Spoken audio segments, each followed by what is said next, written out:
Water's expensive, bro. I'm taking it back to the hotel, man. I thought you were hiding it so that it wouldn't be on camera, but I'm like, there's one there and you can't see. Okay. Nah, nah. You're just stealing water. I'm just stealing water. Hotels are expensive. Bro, telling me. So it's been a little confusing few months for you and your brother. Can you talk to me a little bit about just the mix, not the mix up, but the change with your fight and now the change with his fight? Just talk to me a little bit about that process. Yeah, it's just like old times, you know, back at the playground. Sometimes I'm not ready to fight, so my brother goes and steps in and fights for me.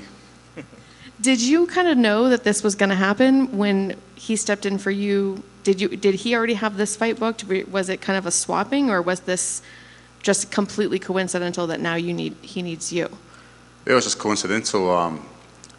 You know, we were really confident that my brother could have put De Lima away. You know, I've seen my brother knock out top 10 heavyweight boxers, and after going out on a bender, you know what I mean. So, man, he can knock anyone out in any given night. So we weren't planning on him not taking this fight. So when we went back to Australia, we seen the severity of his injury, and I told him, man, I'll go and check myself, and if they say I'm ready, I could be ready by fight night, I'll take the fight and do a solid for him. What kind of advice did he give you for this opponent, and what advice did you give him for that opponent? Not much. We always share thoughts during camp, and we're obviously both in camp anyway, so a lot of things we already knew, kind of thing. We just had to change it, you know, for the relevant fighter. Are you always going to make sure that you're not fighting on the same card so you can always be each other's backup for the rest of your career? Who knows? What if both our opponents pull out? We'll fight each other on that same night. Would you? Of course, man, and I have to win. I'm the older brother. I was just going to say, who would win? How would that fight go? How many times have you guys actually fought legitimately? Not too many, actually. You know, me and Junior, I got three brothers, and we're usually the ones.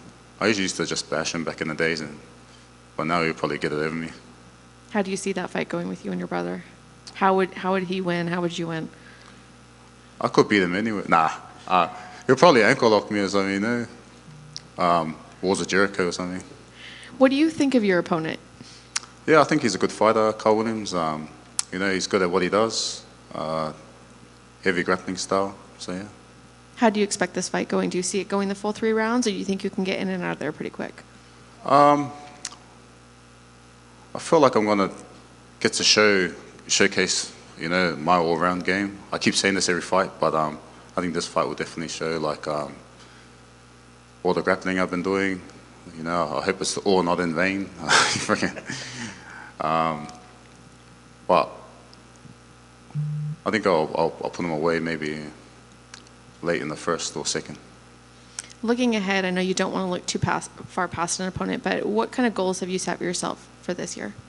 By the end of this year, I really want to be in the top 15, knocking onto the top 10. Like I said before, obviously De Lima was a ranked opponent, and that was my plan to knock him out and then look for another guy there just above the top 10 and then hopefully make my way down. But yeah, hopefully like knocking on the top 10. Last question for me. There's a new sponsor behind you, SheerTex, which I'm not sure if you're aware, but that's tights.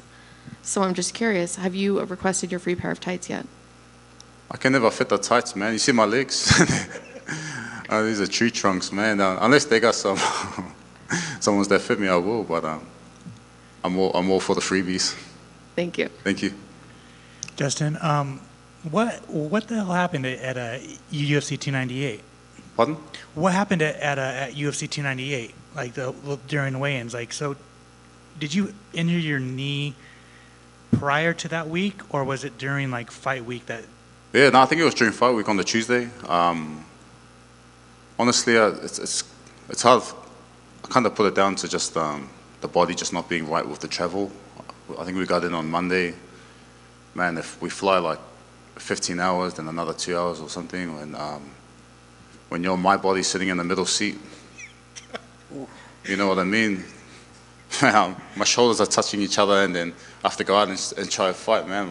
My body just wasn't right, and we learned from that, you know, like really got to make sure all the muscles and everything have all been stretched out rather than just sitting in the seat. You know, I can barely fit in the plane toilets, bro, so.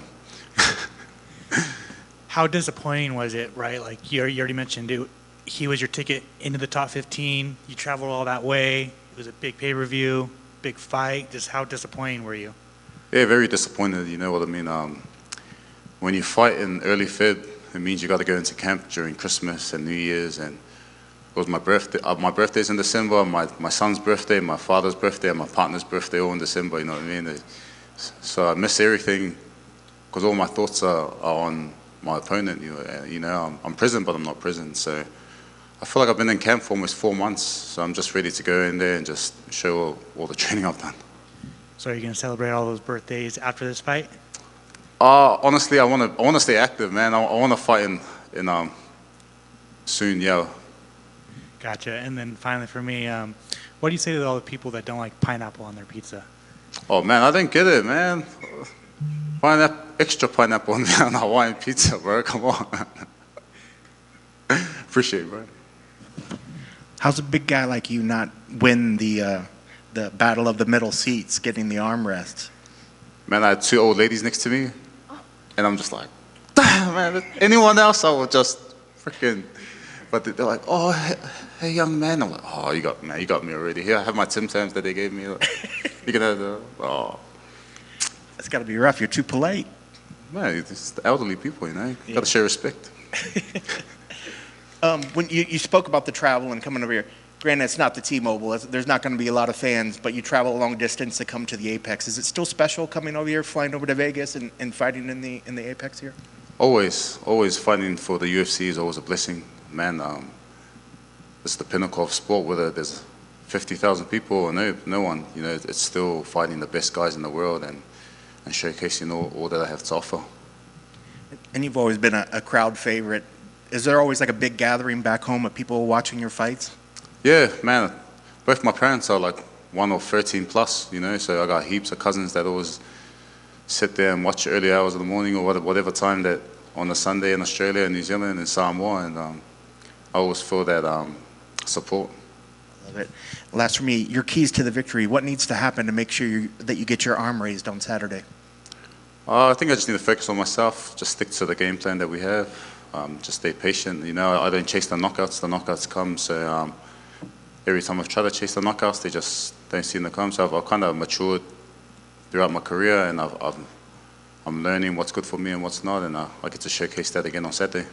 And I forgot, when you said that you've been working on your game plan, and you said that you want to showcase your grappling, I mean, there's nothing that people enjoy more than 2 heavyweights grappling, you know? So is that really something? I mean, do you feel like you want to showcase more? Do you feel like as a heavyweight you don't get You got me, bro. You got me. I was just talking shit. Nah. I don't want to showcase too much grappling where it's just one of those hugging for 15 minutes, but I want to showcase that I can negate the wrestling if I need to, and I can use offensive wrestling if I need to, or grappling if I need to. But ultimately, my plan is not just to go in there and lay and pray. Awesome. Can't wait to see it. Good luck on Saturday. Thank you, bro. Cheers.